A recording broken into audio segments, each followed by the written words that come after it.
Alors, on va commencer aujourd'hui avec le module 4. Le module 4, c'est deux choses principalement qu'on va voir, le marketing et les techniques de vente. Donc, à la fois le marketing opérationnel, stratégique et le marketing digital aussi. Donc, c'est ce qu'on va voir aujourd'hui. Alors, on va continuer directement par l'exercice d'hier toujours. Alors, hier, on a publié, bon, pas hier, aujourd'hui, on a publié un premier projet, celui de Abba sur la page. Donc, il va venir nous faire le compte rendu. Ça a été publié aujourd'hui à 11 h, si je ne me trompe pas. Oui. Est-ce que tu peux venir nous dire quels sont les résultats? Bonsoir tout le monde.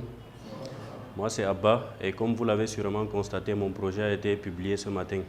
Et je suis vraiment très content. Il y a eu beaucoup de commentaires, mais je ne vais pas m'attarder sur les félicitations et les encouragements. Bon, comme Claudel a l'habitude de le dire, ça ne sert pas vraiment à grand chose. Donc, il y a une dame qui m'a appelé qui avait besoin de la farine du riz, mais elle est à Douala. Bon, elle m'a dit que si c'est disponible, elle a une personne qui peut prendre ça ici. Et on est en contact actuellement. Et il y a aussi une personne, un gars de Bertois. Il m'a dit qu'il a mis sur pied un projet pour distribuer des produits agroalimentaires. Et il va distribuer au niveau des ONG, à côté de la frontière, là, comme il y a beaucoup de réfugiés là-bas. Donc il va distribuer, il est intéressé par mes produits. Donc on a pris contact et on est en train de discuter. Donc vraiment, merci beaucoup. Combien de personnes ont été touchées par sa publication? 15 288 personnes.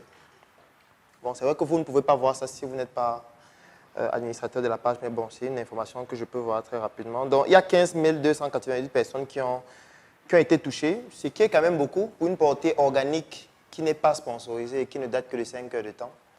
C'est assez intéressant. Alors, deuxième statistique, oui, les gens qui ont vu. Oui, les gens qui ont vu la publication, 15 288. Alors, deuxième chose maintenant, c'est le taux de conversion. Ça veut dire que sur les gens qui ont vu, combien maintenant de personnes ont eu à faire les interactions? Les interactions, ce sont les mentions like, ce sont les j'adore, ce sont les partages, ce sont les commentaires. Alors, les mentions like et j'adore, on en a 246. Bon, ça, tout le monde peut voir. Il y a 16 mentions j'adore et 230 mentions like. Alors, pour les commentaires, il y en a 100 actuellement. 100, y compris les réponses aux commentaires. Donc, en tout, ça fait 100 exactement. Et puis, les partages, on en a 61. Inspiré.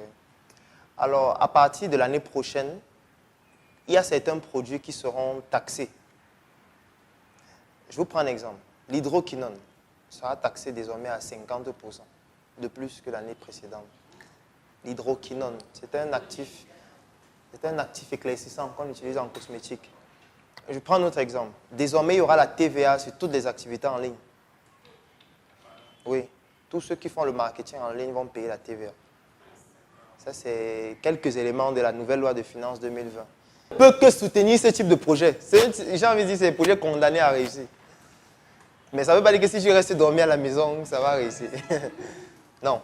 Je veux dire, il y a des stratégies à mettre en œuvre, mais c'est un bon projet. Ça, il n'y a rien à faire. Maintenant, il y aura des contraintes au niveau de la transformation. Parce qu'on l'a dit, si la transformation est trop artisanale, le coût de production sera trop élevé, ça va devenir un problème. Maintenant, l'avantage, c'est que tu peux décider de choisir un segment dans lequel tu pourras vendre le produit plus cher. Comme quel segment?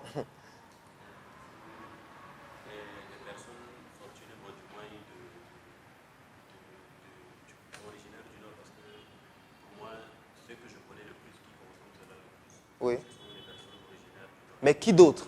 Parce que là, ce n'est pas une bonne segmentation. C'est une segmentation qui est ethnique et régionale. Ce n'est pas pertinent. C'est vague. C'est vague. Même les boulangeries, c'est vague, oui. Non, les musulmans, ce n'est pas les bonnes segmentations. C'est vague. C'est vague. Je vous ai dit que plus c'est vague et plus ça sera compliqué. Je vous prends un exemple. Il y a une particularité, c'est quoi? C'est que si on prend le maïs, le mil et le riz, par comparaison avec le blé, la différence, c'est quoi? Quelle est la différence entre les farines faites à base de blé et les farines faites à base de riz, par exemple?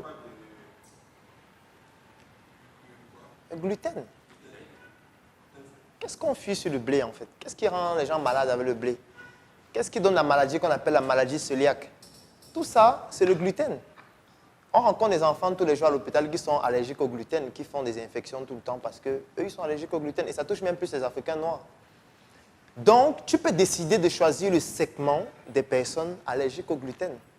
L'avantage, c'est que tu n'auras pas besoin seulement de vendre à ceux qui sont noirs. Parce que ceux qui sont allergiques au gluten, on les trouve dans tout le monde entier. Tu peux les vendre même en France aussi. Tu peux vendre n'importe où. Tu vois. Voilà par exemple un segment. Parce que là, tu pourras désormais directement faire des farines dans des boîtes bien faites. Tu pourras décider de faire par exemple des pâtisseries qui seront orientées vers ce type de personnes. À Douala, par exemple, on a une boulangerie qui est spécialisée dans les farines locales. Ça veut dire qu'ils font des pâtisseries avec les farines locales. Qui connaît la boulangerie? Ils sont à côté des épaules. Une très belle boulangerie. Oui. Comment? Pour ceux qui sont à Douala, soyez curieux. Quand vous allez arriver à quoi? À côté des épaules. Dès qu'on traverse la route, vous allez voir une boulangerie là. Ils ne font que ils font principalement des pâtisseries avec les farines locales. Je vais vous prendre un exemple. Pourquoi est-ce qu'il n'y a aucune entreprise sérieuse de packaging au Cameroun? Pourquoi? Vous pensez que c'est parce que les gens ne voient pas qu'il y a l'opportunité?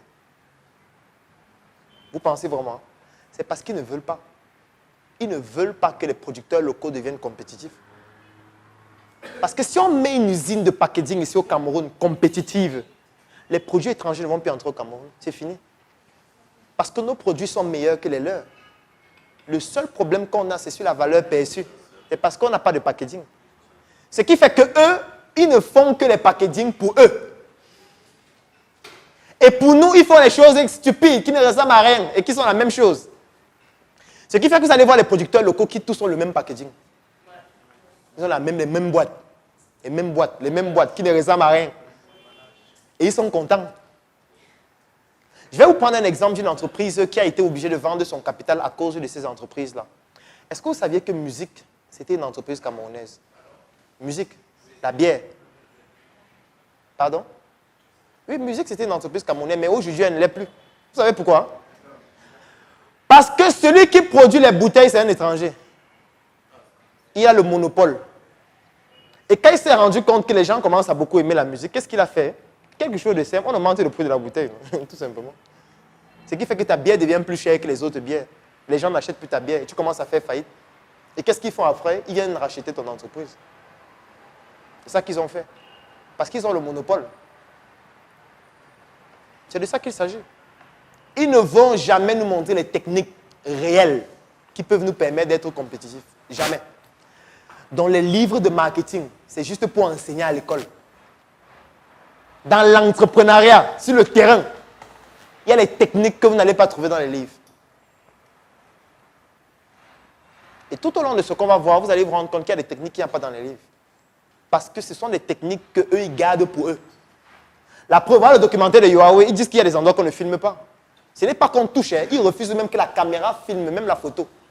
Parce qu'ils ne veulent pas que même une petite photo puisse permettre à un ingénieur américain de voir la forme d'un appareil et de pouvoir reproduire ça aux États-Unis. Il ne veut pas.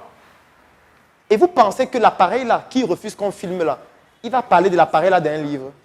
Alors, aujourd'hui, on va voir le marketing et les techniques de vente dans un premier temps. Et ensuite, on va voir le marketing digital. Je peux vous dire que l'aliénation a quelque chose de puissant. L'aliénation.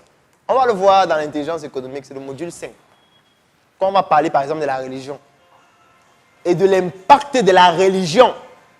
Commencez par le marketing et les techniques de vente. Donc, au thème, on va voir la psychologie et le mécanisme d'achat d'un client. Ensuite, on va voir les erreurs fatales que commettent en général les vendeurs.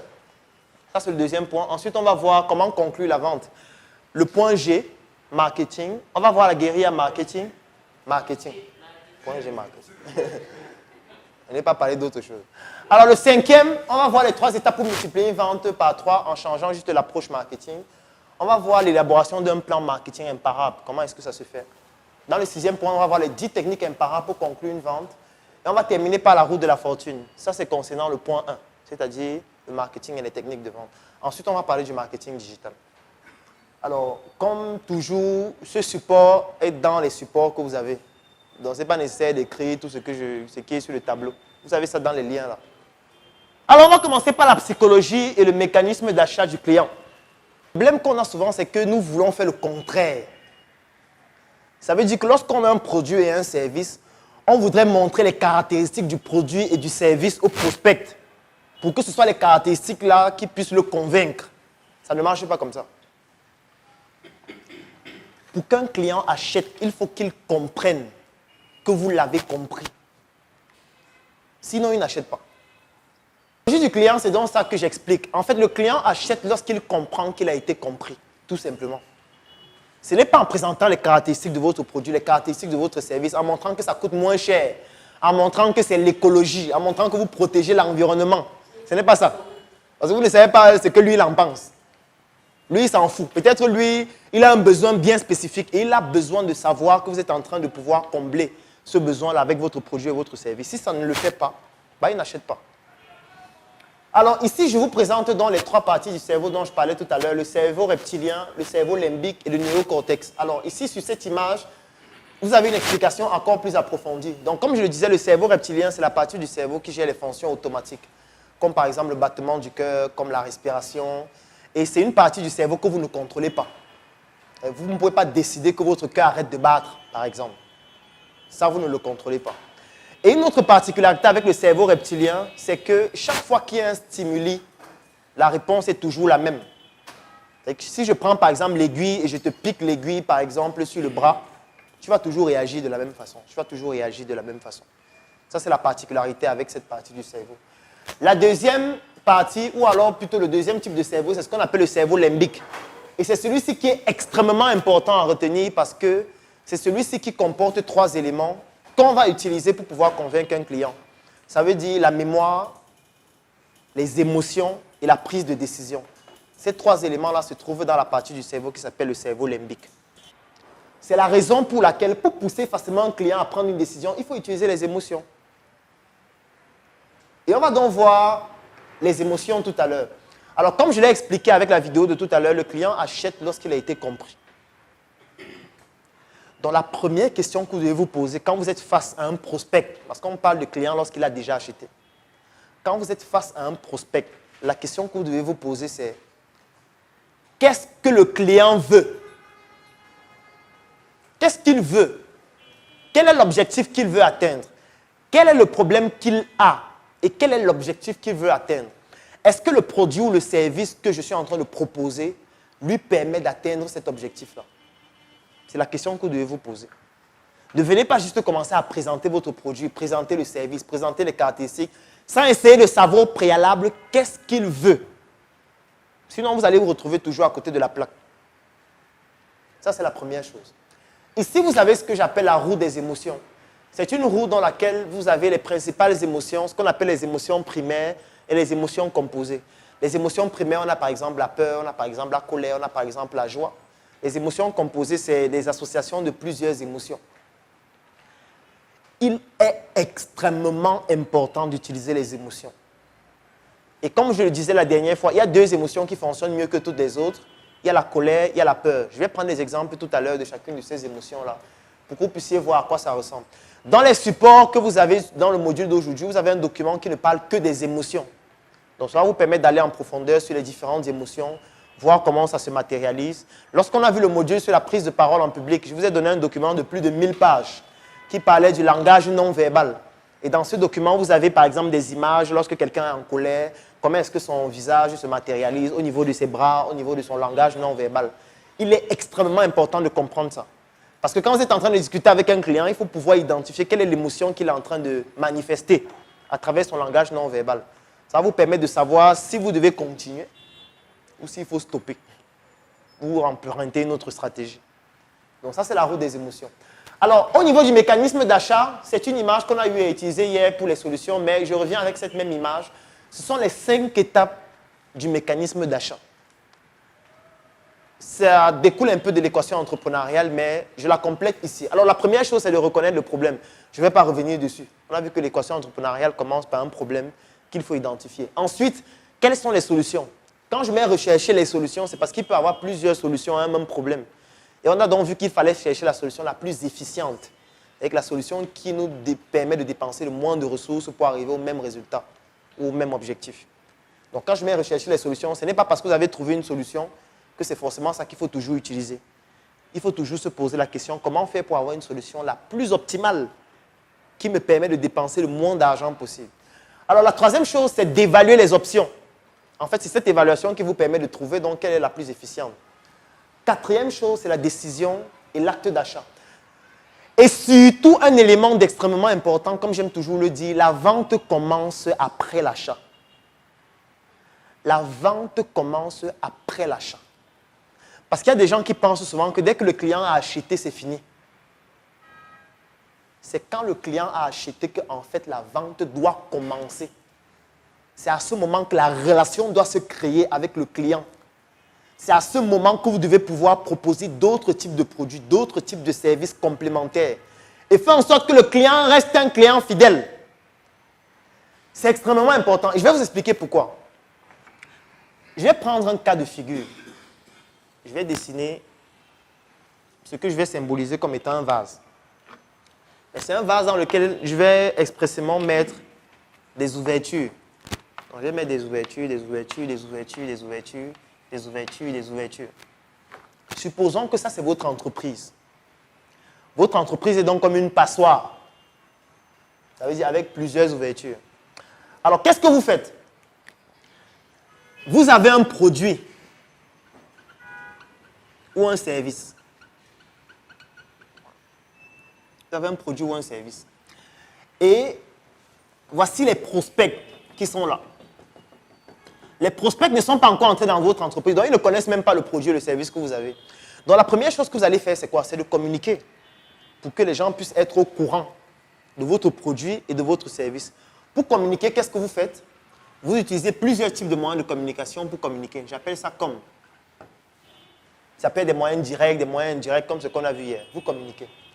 Quand vous communiquez, il y a certains prospects qui sont au courant de votre produit et de votre service. Ils se disent, waouh, pourquoi pas? Un peu comme les dames qui t'ont contacté ou le monsieur, pour dire vraiment, tes farines, ça m'intéresse. J'aimerais acheter un peu quelques farines pour voir exactement de quoi il s'agit. Qu'est-ce qui se passe? Tu dis par exemple que le kilo de farine, c'est 2000. Elle te donne 2000, tu lui vends un kilo de farine. Dès que tu lui vends le kilo de farine, qu'est-ce qui se passe? Elle passe de prospect à client. Ici, c'était prospect.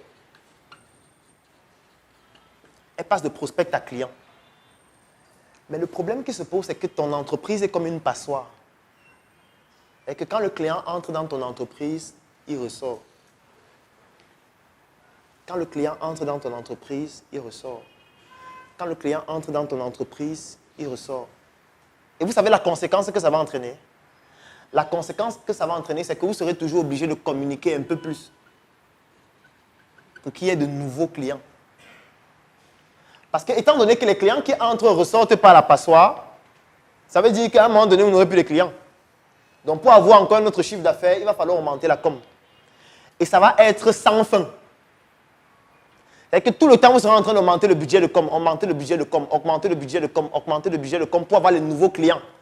Parce que les clients que vous avez obtenus, étant donné que vous n'avez pas créé une relation avec ces clients, étant donné que vous n'avez pas permis à ces clients de bénéficier d'une expérience client excellente, étant donné que vous ne travaillez pas sur la base de données de vos clients, afin de pouvoir leur proposer des services, faire en sorte qu'ils s'abonnent et surtout créer une relation avec eux, qu'est-ce qui se passe? Ils sortent, ils s'en vont ailleurs. Et quand ils sortent, ils s'en vont ailleurs, qu'est-ce qui se passe? Vous serez toujours obligé de dépenser plus pour avoir de nouveaux clients. Et l'enjeu donc ici, c'est de faire en sorte que les trous se referment.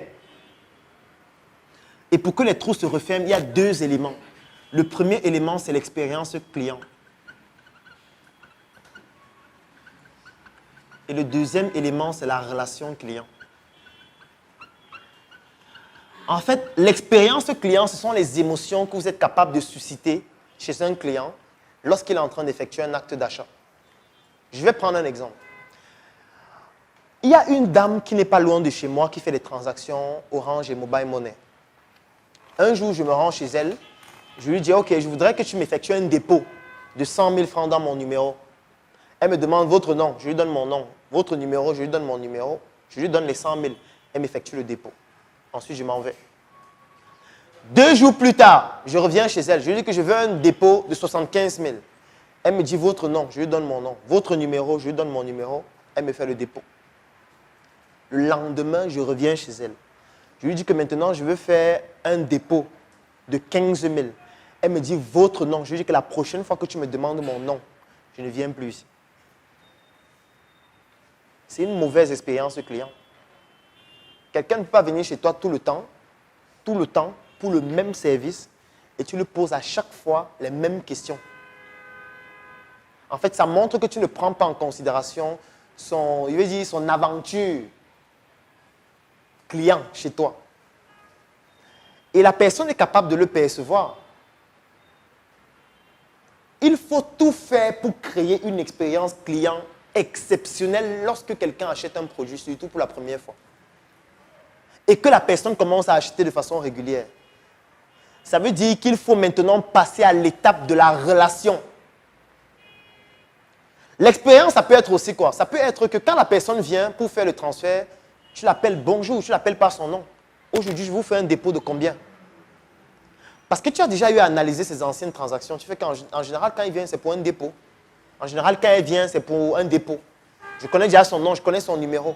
Et j'anticipe directement. Pour faire comprendre à la personne que, en fait, je comprends ton besoin. Et je voudrais que désormais, ce soit avec moi que ça se fasse. Après, ça peut même aller plus loin. Ça peut être que maintenant, tu essayes de poser des questions pour lui demander comment la personne va. Que depuis peut-être une semaine, tu ne la vois pas. Est-ce que ça va bien? Est-ce que le boulot, ça va et tout? Il faut quitter de la vente uniquement, de parler juste de votre produit pour créer la relation avec la personne à qui vous êtes en train de vendre le produit. Parce que la relation à elle va permettre de pouvoir vendre beaucoup plus d'autres choses par la suite. C'est pour ça que je dis que la vente commence après la vente. Il est extrêmement important de comprendre que quand vous avez vendu un produit, ça ne doit pas s'arrêter là. Ça ne doit pas s'arrêter là. Si ça s'arrête là, vous avez perdu. Parce que le problème qui se pose, c'est que vous n'êtes pas le seul à vendre le produit et le service là. Ça veut dire que quand vous êtes en train de négliger les clients que vous avez déjà obtenus, qu'est-ce qui se passe? Il y a d'autres personnes qui vont aller les fidéliser. Parce que tout ça entre dans ce qu'on appelle la fidélisation.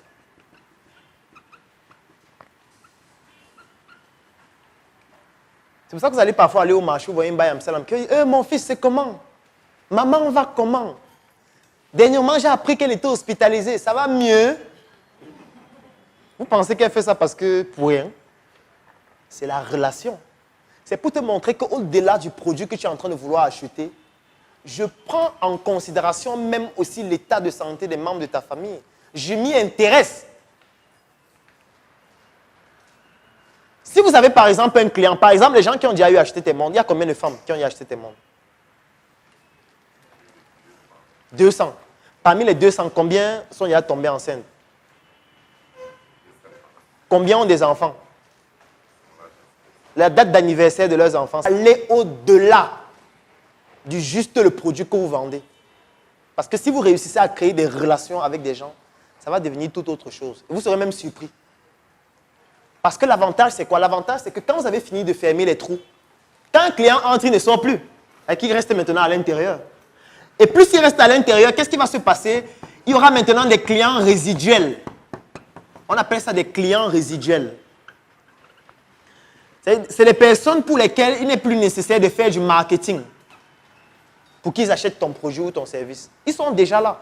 La relation a déjà été créée. Vous vous rencontrez assez régulièrement. Et chaque fois qu'ils ont besoin du produit ou chaque fois que quelqu'un dans leur entourage a besoin du produit, ils vont recommander ton produit, communiquer pour toi. Ce qui va donc faire en sorte que tes budgets en communication seront maintenant décroissants.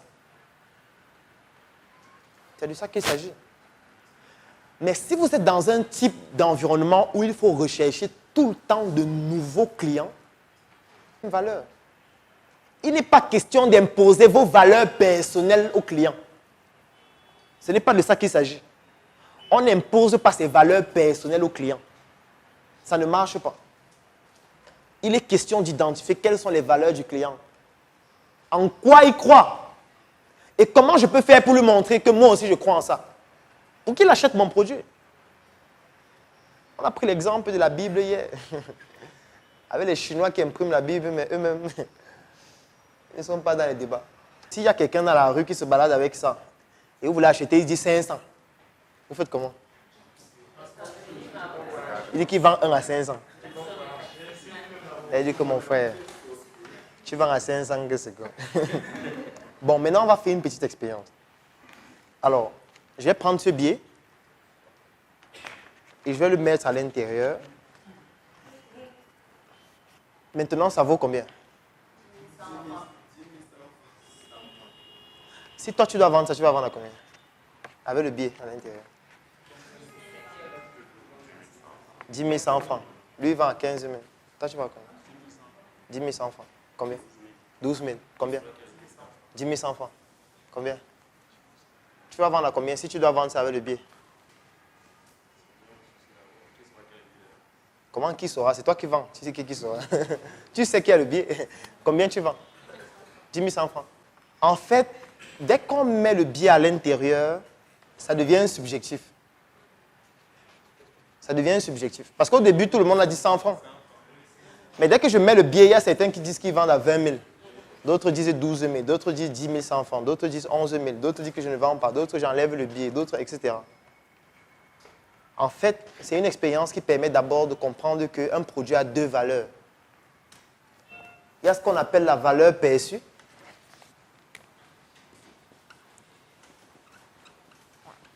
Il y a ce qu'on appelle la valeur perçue et la valeur réelle.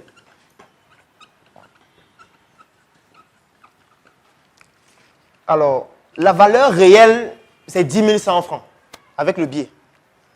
La valeur sans billet, c'est 100 francs. Ça, c'est la valeur réelle. Mais maintenant, la valeur perçue, elle est subjective. Et elle dépend de vous, le vendeur, et de la valeur que vous accordez à ce que vous êtes en train de vendre. Ça veut dire que moi, je n'ai pas la même valeur perçue qu'elle. Je peux décider de vendre ça à 35 000. Elle va se dire, non, moi, je vends juste à 12 000, ça me va. Il est donc question de travailler sur votre valeur perçue. Et tout le monde n'a pas la même valeur perçue. Parce qu'un bon vendeur, c'est quelqu'un qui aura une chemise comme celle-ci, avec un billet de 10 000 francs à l'intérieur, mais qu'en réalité, il est en train de vendre à 5 000. C'est ça un bon vendeur. Un bon vendeur, c'est quelqu'un qui a une enveloppe, une chemise comme celle-ci, avec un billet de 10 000 à l'intérieur. Ça veut dire que la valeur réelle, c'est 10 100 francs. Mais il est en train de vendre ça à un client à 5 000. Ça veut dire qu'il est en train de vendre ça au client à un prix qui est inférieur à sa véritable valeur. C'est le seul moyen qui peut vous permettre d'avoir la confiance nécessaire pour facilement vendre. Si vous n'êtes pas conscient à l'intérieur de vous, de façon intrinsèque, que ce que vous êtes en train de vendre vaut plus que le prix, vous serez un mauvais vendeur. Ça, il n'y a rien à faire. Il y a des gens qui vendent un produit à 15 000. Le client dit que c'est cher. Lui-même, dans son cœur, il dit qu'il sait que c'est cher. Parce qu'il ne croit pas que ça vaut plus de 15 000. Il ne croit pas que ça vaut 50 000. Et qu'il est même en train d'aider le client en lui vendant ça à 15 000. C'est ça qu'il va commencer à dire, ouais, tu as alors combien? Tu as 12 000. Et quand tu commences à faire comme ça, le client comprend qu'en fait, toi-même, tu ne crois pas au produit. Oui, tu te dis que non.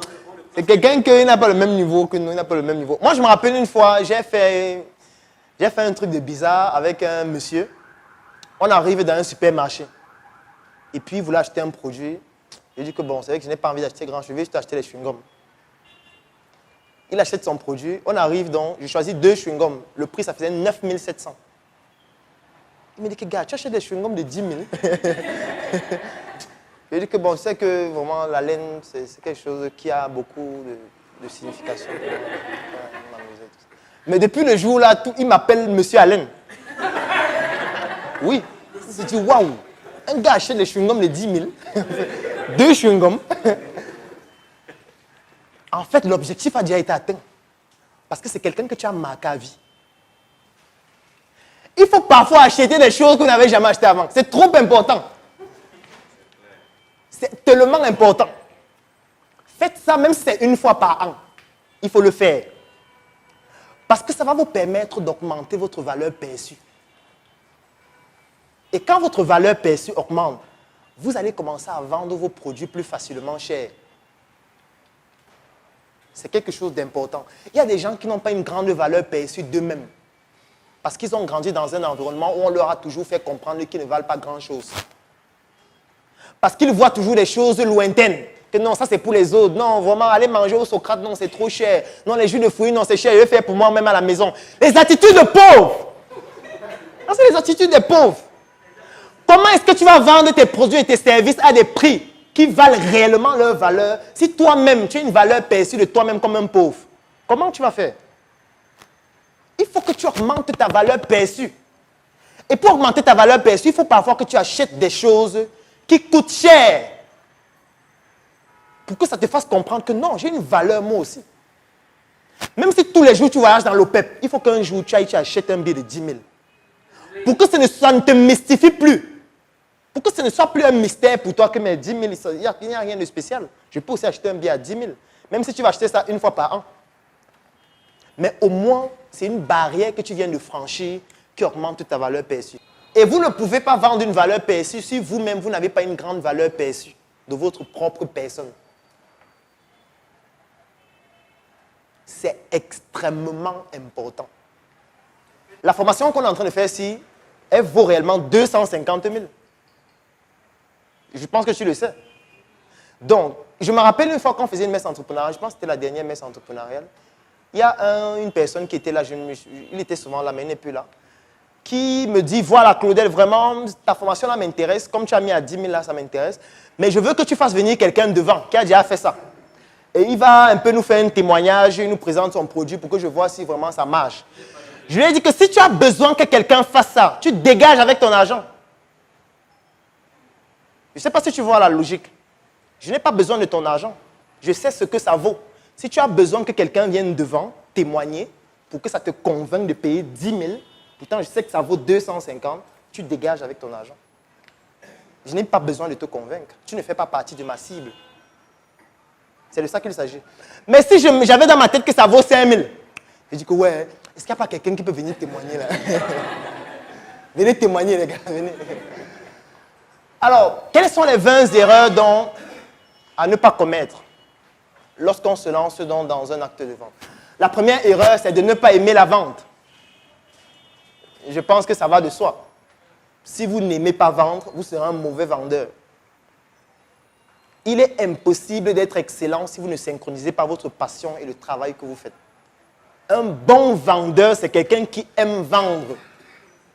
C'est quelqu'un qui, à chaque instant, à chaque endroit où il se trouve, il ne loupe jamais une occasion d'effectuer une vente. C'est quelqu'un qui, même en causant avec toi, est en train de vendre ou de se vendre. Ce n'est pas qu'il y a un moment pour vendre. À tout moment, vous devez être dans un acte de vente, même en causant avec quelqu'un. Moi, je prends un exemple. Il y a par exemple un exercice que j'aime faire. Et quand je rencontre quelqu'un, je dis, gars, comment tu vas? Non, ça va, tranquille. Gars, la journée, il fait chaud depuis le matin, je t'assure, je me suis déjà lavé au moins 3 fois. Le gars me dit, je te dis, gars, moi-même, depuis le matin, je me suis lavé 4 fois. Et que, gars, tu te laves même avec quoi? Mais il dit, gars, j'ai un savon là, le savon Macabo. Je dis, gars, tu te laves avec le savon Macabo, mon frère. Est-ce que tu connais les constituants, les intrants qu'on utilise pour faire le savon Macabo? Je commence à lui expliquer les intrants, je lui parle des intrants, je lui parle des intrants. Je dis que, gars, c'est dangereux. Dernièrement, j'étais à l'hôpital, j'ai rencontré une dame, elle est venue avec un cancer de la peau. Et quand on faisait l'étiologie, c'était dû à la soude, en fait, qu'on trouve dans le savon. Mais bon, gars, moi, pour pallier à ça, il y a un savon là que j'utilise. Il y a un gars au marché central, là, il vend ça. Le savon noir. Mais bon, je te recommande, quand tu peux, il faut quand même l'utiliser parce que c'est un truc qui est dangereux, le savon Macabo. Il me dit que, gars, bon, on vend ça où? C'est un gars à l'hôpital, marché central. Je ne connais plus exactement sa boutique, mais je pense que je vais retrouver sa carte là. Si je retrouve ça, je vais t'envoyer ça sur WhatsApp. Mais en fait, le gars qui vend là, c'est moi-même. Bon, c'est un exemple parmi tant d'autres. Parce qu'on crée l'émotion, la peur, qui conditionne la prise de décision. Et là, c'est juste parce qu'on est en train de discuter. Ce n'est pas que je me suis préparé le matin qu'il m'avait vendu. C'est que je suis en train de discuter avec quelqu'un et je me rends compte que dans ce qu'on se dit, je peux lui vendre quelque chose. Et je lui vends. Même s'il n'est pas ça, je vais prendre à quelqu'un et vendre. Donc, il n'y a pas un moment pour vendre. Même quand on est ici, c'est un acte. Vous devez vendre aux gens qui sont là. Je vous prends un exemple. Chaque jour, les gens viennent ici changer les vêtements, ils changent les vêtements, ils changent les vêtements, ils changent les vêtements. Vous pouvez leur vendre des habits. Par exemple. Il y a des filles ici qui ont les mèches. Non? Tu peux venir là toucher la mèche d'une fille. Tu dis que la mèche, c'est pas mal, mais... Est-ce que tu sais que ça entraîne, machin. Non, c'est pour dire qu'un bon vendeur, c'est quelqu'un qui aime vendre. Et quelqu'un qui aime n'a pas un moment où il le fait. Il le fait à chaque instant, même en ligne. Quand vous ne connaissez pas votre marché, quand vous n'avez pas segmenté, ciblé, et vous ne vous êtes pas positionné, vous risquez de vous trouver dans un segment de marché qui ne correspond pas au produit que vous êtes en train de vendre. Et le risque, c'est quoi? C'est que vous êtes en train de vous adresser aux gens qui ne sont pas la cible. Et là, qu'importe les techniques que vous allez utiliser, ça ne va pas fonctionner parce que ce n'est pas votre segment de marché. C'est un peu comme si vous êtes en train de vendre des chaussures pour enfants de luxe, mais vous êtes en train de vous adresser au segment de marché, chaussures pour enfants, bon marché. Vous aurez beau utiliser toutes les techniques, mais ce n'est pas le segment de marché dans lequel vous devez communiquer sur votre produit et votre service. Ça, c'est la deuxième chose. La troisième chose, c'est d'avoir les préjugés sur le client. Alors, ici, ça signifie quoi? Ce sont des personnes qui, lorsqu'ils regardent un client, ils se disent non, celui-ci n'a pas l'argent. Ça n'a rien. Ça, c'est ce qu'on appelle les préjugés sur le client. Si c'est que tu t'es déjà bien positionné, tu as identifié que la personne fait partie de ton segment, qu'importe son apparence, vas-y à l'acte de vente. Et après, si la personne n'achète pas, conclue que bon, la personne n'a pas acheté. Au lieu d'avoir des préjugés que la personne ne peut pas acheter, ou la personne n'a pas les moyens pour acheter. Autre erreur à ne pas commettre, c'est parler plus qu'écouter. Si vous avez deux oreilles et une bouche, c'est parce que vous avez 2 fois plus besoin d'écouter que de parler. Un bon vendeur écoute, il ne parle pas. Il parle uniquement pour poser des questions pertinentes. Qui dit questions pertinentes dit donc des questions ouvertes auxquelles on ne peut pas répondre par oui ou par non. Et maintenant, vous, avec votre écoute active, vous devez pouvoir écouter ce qu'il dit et rebondir en identifiant les problèmes pour lui proposer des solutions pertinentes. Donc, il ne faut pas être comme un perroquet. Oui, je vends les montres, ceci. Ce sont les montres qui ont machin, telle caractéristique. C'est les montres qui viennent de France, c'est la bonne qualité, machin. Non. Ce n'est pas des perroquets. Il faut d'abord identifier exactement le problème qu'il a. Et pour ça, il y a un échange qu'il faut avoir. Échange durant lequel il faut écouter de façon attentive et rebondir en posant des questions ouvertes qui lui permettent de faire en sorte qu'il reprécise davantage quelle est la problématique qu'il a et vous rebondissez dessus pour lui proposer une solution adaptée. Alors, autre erreur, c'est poser des questions fermées. Ça va dans le même sens de ce qu'on dit. Donc, il ne faut pas poser des questions auxquelles on va répondre par oui ou par non. Exemple, tu as mangé ce matin? Ce n'est pas une question pertinente. Il va dire oui, j'ai mangé. Non, je n'ai pas mangé. Ça t'aide à rien. Par contre, tu peux lui dire, qu'est-ce que tu as mangé ce matin? J'ai mangé le coquille avec le plantain mûr. Waouh, magnifique. Ton coquille. Qui a préparé ce coquille-là? Et là, en fait, en posant ces questions, la personne répond, et dans ses réponses, tu peux donc identifier les problèmes que la personne rencontre pour lui proposer des solutions que la personne va payer. Autre chose, c'est répondre aux clients sans comprendre le référentiel. Je pense qu'on l'a déjà dit la dernière fois, lorsque je posais la question, combien font 1 plus 1? Donc, le client te pose la question, ton entreprise existe depuis combien de temps? On a expliqué pourquoi il ne faut pas répondre directement. Parce que si tu dis directement, ça existe depuis 10 ans. Tu dis non, vraiment, aujourd'hui on parle d'intelligence artificielle, d'innovation. Moi, je recherche une nouvelle entreprise qui maîtrise ces nouvelles technologies-là. Et si tu dis 6 mois, non, moi je cherche une entreprise qui a de l'expérience. Je ne vais pas donner un marché de 2 milliards à une entreprise qui a été créée, ça fait 6 mois. C'est parce que tu as répondu sans comprendre quel est le référentiel. Donc, il faut toujours comprendre quel est le référentiel. Et pour ça, ça nécessite toujours des questions ouvertes pour essayer de repréciser donc pourquoi est-ce que la personne pose cette question, pour donner donc une solution plus adéquate. Aller contre les objections. Ça, c'est une erreur qu'il ne faut jamais, jamais et jamais commettre. On ne va jamais contre les objections d'un client ou d'un prospect. C'est quoi une objection? Vous proposez votre produit ou votre service et le prospect vous dit c'est cher. Ou il vous dit j'ai déjà ce produit. Ou il vous dit j'ai déjà un fournisseur. Lorsqu'un prospect répond comme ça, on ne va jamais contre son objection. Si vous allez contre l'objection de quelqu'un, vous radicalisez la personne, définitivement. Et si quelqu'un vous dit c'est cher, vous dites que mais comment tu dis que c'est cher? C'est un bon prix. Là, vous êtes allé contre l'objection, contre l'opinion. Et la particularité, lorsque vous allez contre l'opinion de quelqu'un, c'est que la personne se radicalise pour défendre son opinion. Un peu comme l'exemple que j'ai posé. Qui croit en Dieu? Vous dites que oui, moi je croyais que ça ne sert à rien. Là, je suis en train d'aller contre votre opinion. Et la conséquence, c'est quoi? C'est un débat sans fin. Il faut le faire. Alors, autre erreur que les gens commettent en général, c'est attribuer son échec à quelqu'un d'autre. Attribuer son échec à quelqu'un d'autre, ça veut dire quoi? Ça veut dire que vous êtes allé effectuer un acte de vente, ça n'a pas fonctionné. Vous dites que vraiment le patron, là, s'il me donnait les moyens que je veux, c'est que ça devait marcher. Le produit est trop cher. Moi, je veux qu'on baisse le prix depuis, il ne veut pas. Vous savez que vous êtes en train d'attribuer le fait que vous n'avez pas réussi à quelqu'un d'autre. Au lieu d'essayer de trouver des stratégies et des astuces pour que ça fonctionne. L'autre erreur, 9, c'est reposer sur ses acquis. En général, c'est une erreur que les vendeurs commettent en général. C'est-à-dire quoi? Ça veut dire que quelqu'un a déjà son marché et puis il reste dans sa zone de confort en fait. Il sait déjà que je m'en vais, je vais au marché central à tel endroit et puis moi, je suis au calme. C'est ça qu'on appelle reposer sur ses acquis. Un vendeur doit continuellement essayer d'agrandir, d'élargir ses parts de marché. En essayant de toucher à d'autres marchés. En essayant d'élargir sa population cible pour toucher d'autres types de cibles. Pour proposer des services complémentaires, des produits complémentaires. Ça, c'est un autre élément extrêmement important. Pour ne pas reposer sur ses acquis. Qui font en sorte qu'à un moment donné, tu entres dans la routine. Et quand tu entres dans la routine, quand l'innovation vient, tu disparais.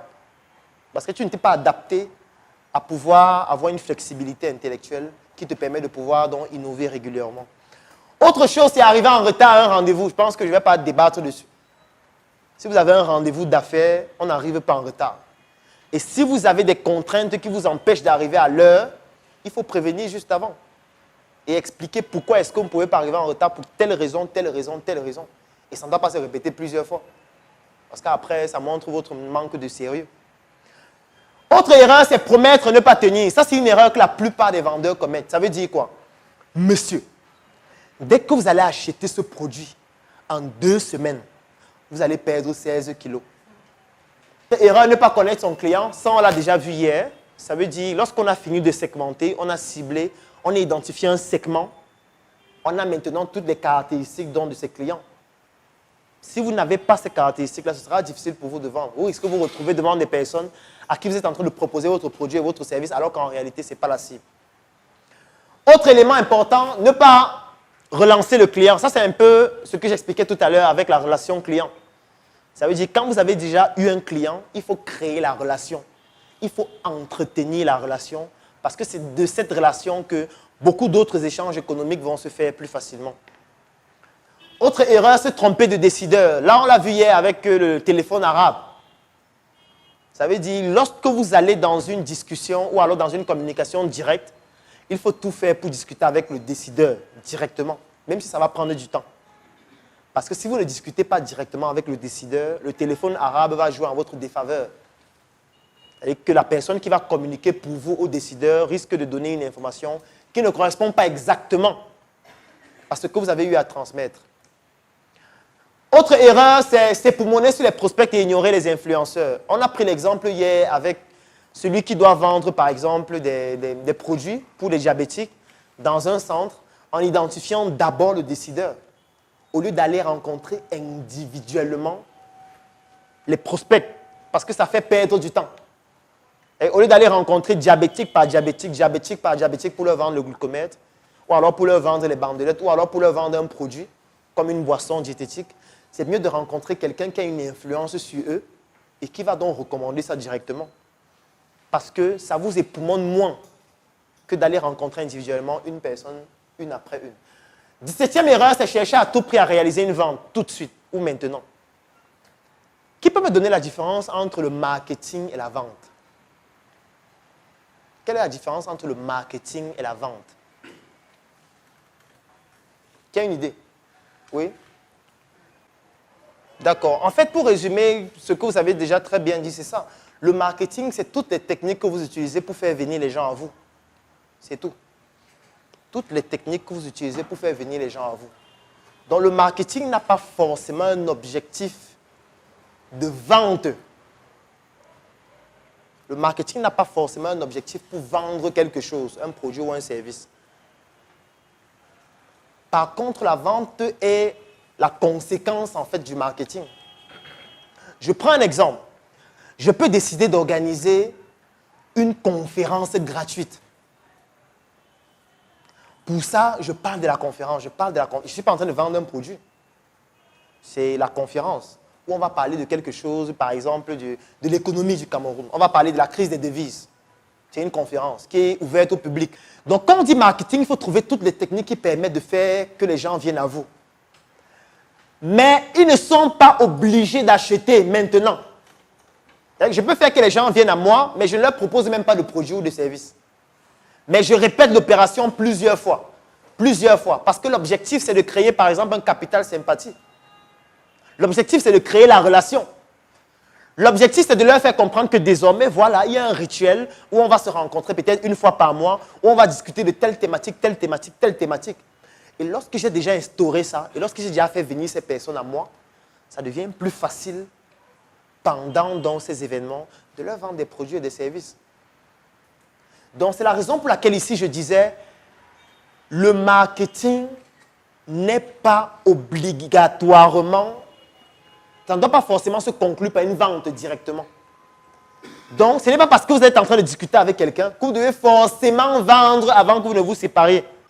Je pense que lorsqu'on vend, c'est pour de l'argent.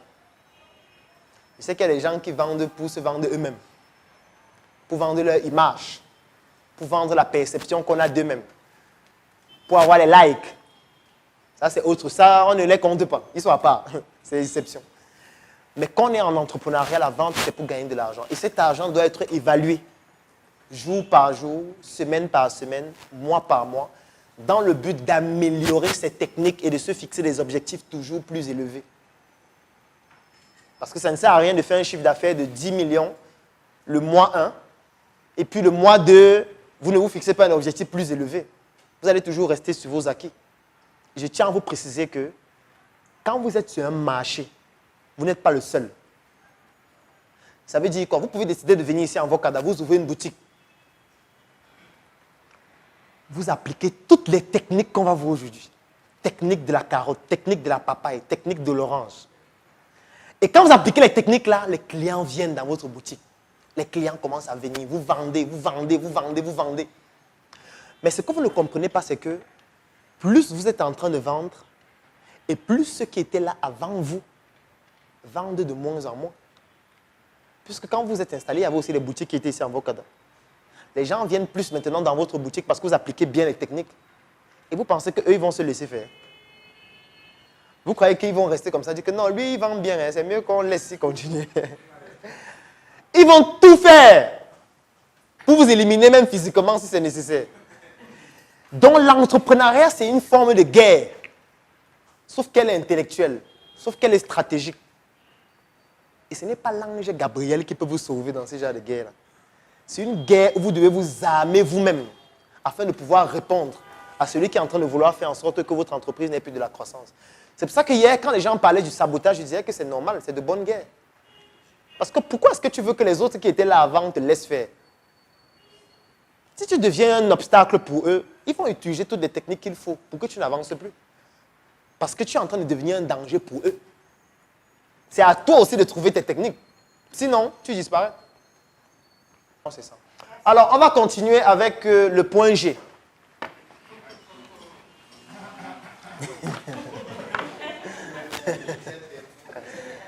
Le point G marketing. Il faut bien préciser. Alors, depuis le début, on parle d'émotions. On fait comprendre que les émotions permettent de pousser à une prise de décision. Ça veut donc dire que si on parle d'émotions, il y a forcément dans un niveau où il y a un pic émotionnel. Et c'est ce pic émotionnel qu'on appelle le point G. En fait, le point G, c'est le point de Grafenberg. Ça provient d'un gynécologue allemand qui a donc eu à découvrir ce point qui est à la partie antérieure du vagin, qui permet de pouvoir stimuler et de façon beaucoup plus intensive et amplifier le plaisir sexuel. Mais ici, on est en train de parler du marketing. Ça veut dire, comme on parle d'émotion, On a vu la route des émotions tout à l'heure. Comment faire donc pour pousser le prospect à atteindre donc une sorte de plafond sur le plan émotionnel pour que la vente soit beaucoup plus simple et beaucoup plus facile. C'est ça qu'on appelle dans le point G émotionnel. On a déjà expliqué la différence entre la vente et le marketing. On a expliqué que les achats sont principalement émotionnels. La prise de décision se fait principalement sur le plan émotionnel à plus de 80%. Alors, pour atteindre le plan G marketing, il y a 3 étapes principalement. Il y a ce qu'on appelle le logos, le pathos et l'éthos. Je vais expliquer étape par étape pour que vous puissiez comprendre. Alors, le logos, c'est quoi? Le logos, c'est tout ce qui est rationnel. Si on se référait à la partie du cerveau qui correspond à la rationalité, ce serait quelle partie?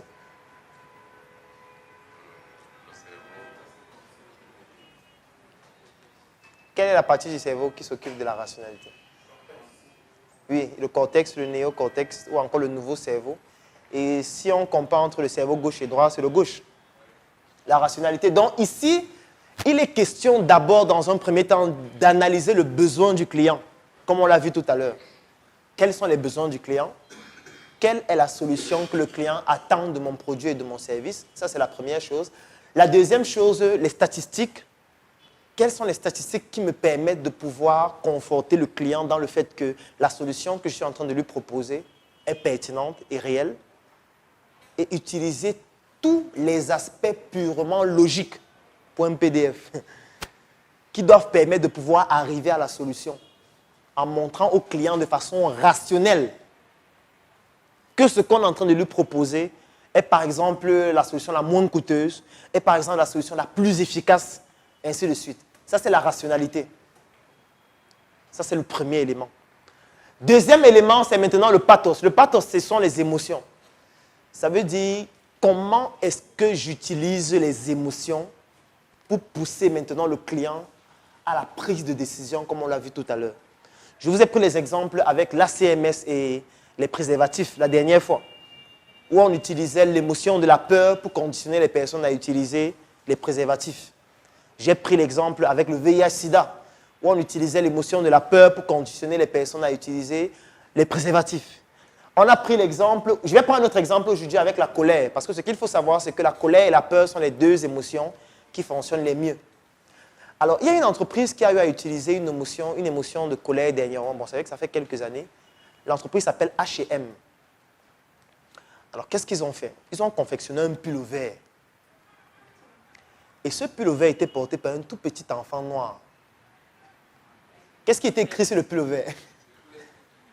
Exactly. Est-ce que tu peux traduire ça en français pour les francophones?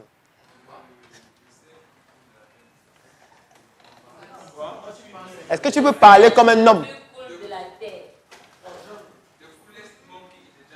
Voilà. En fait, c'était un pullover sur lequel il était écrit ça. Et ça a créé un scandale. Le scandale était tellement grand qu'il y a des Noirs qui partaient dans des magasins H&M en France, en Italie. Ils cassaient les magasins pour dire que ce sont des racistes. Ils bastonnaient des gens. Si vous partez sur YouTube, vous allez même encore voir ces vidéos. Et en fait, c'était volontaire. Et je vais vous expliquer comment la stratégie a été établie. Un jour, je suis allé sur une page Facebook avec un faux profil de français.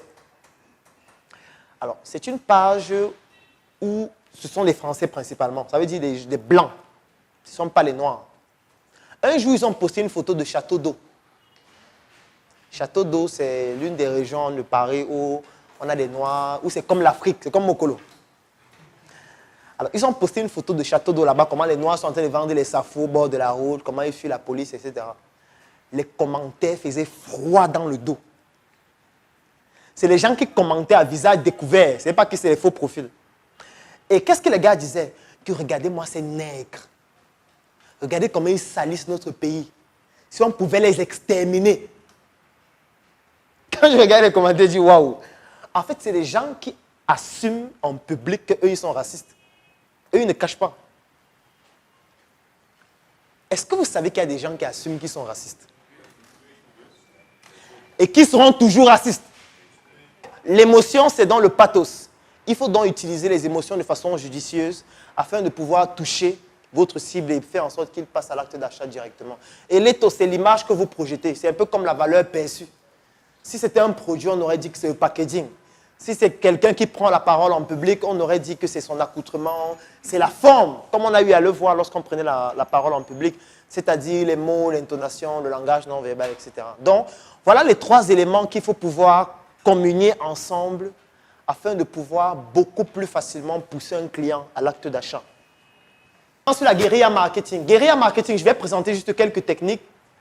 Vous allez avoir les détails dessus sur les supports. Première technique, déjà ce qu'il faut savoir, c'est que la guérilla marketing, c'est une technique qui a été mise sur pied dans les années 80, plus précisément 84, par un écrivain qui s'appelle Jay Conray. Et c'est une technique qui met en considération, ou plutôt qui met en exergue, 2 choses principales. La créativité et quoi?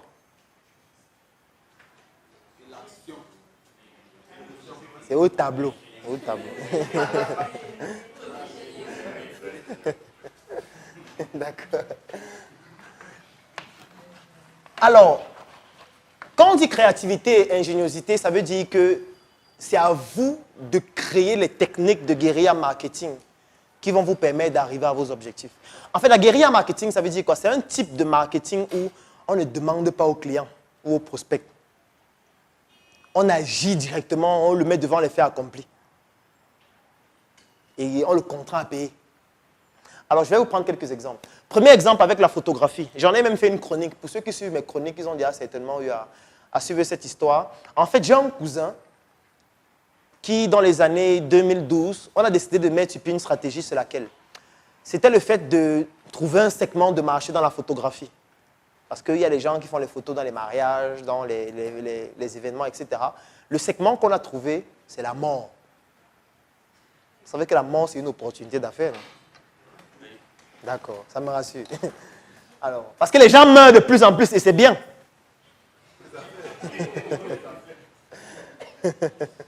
Puisque c'est un problème en croissance aussi. Peut-être on n'a pas cité ça hier.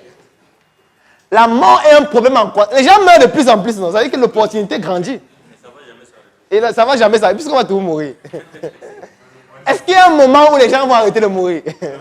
Ça veut dire que le business qui tourne autour de la mort, en fait, c'est un business qui ne fait que croître. Et nous, dans ce segment, donc, on a décidé de choisir quoi? La photo. Comment est-ce qu'on a décidé de faire? On a identifié les morgues de la ville de Yaoundé. On a identifié les principales morgues des hôpitaux de la ville de Yaoundé. Ensuite, qu'est-ce qu'on a fait? On a décidé de commencer par une morgue. Lorsqu'on arrive dans la morgue, on prend le programme des mises en bière qui auront lieu le jeudi. On a peut-être le programme le lundi. Dès qu'on prend la liste des personnes qui vont faire l'objet d'une mise en bière, le jeudi, qu'est-ce qu'on fait? On segmente. Il faut toujours segmenter. Parce qu'il y a une différence entre quelqu'un qui est mort et quelqu'un qui est décédé. Ce n'est pas la même chose. C'est différent. Alors, je vous donne la différence. Alors, les gens qui sont morts, c'est les gens que la vie les traumatisée déjà. Donc la mort est venue comme une délivrance. Que vraiment, mon fils, tu as trop souffert. Donc, les morts, c'est les pauvres. Pour faire simple. Alors, les gens qui sont décédés, c'est les gens qui, en fait, la mort est venue comme un accident. C'est quelqu'un qui vivait bien et puis il y a eu un accident. Et il est décédé. C'est pour ça que quand quelqu'un est décédé, on parle d'obsèques. Quand quelqu'un est mort, on parle du deuil. On est au deuil.